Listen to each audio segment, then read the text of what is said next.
Batch converting to JPEG in Adobe Photoshop.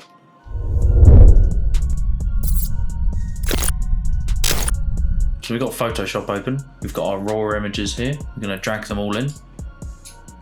Let's say we just want to do a quick edit on all of them. We do Control A first. Let's randomly boost some things.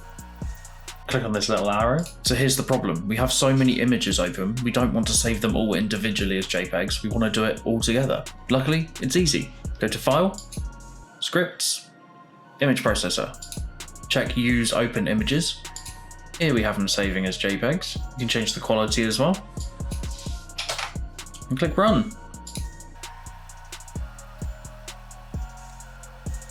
Once that's done, they'll be in a folder here. All these JPEGs. Hope that helped. Subscribe if you would like to. And even if you wouldn't.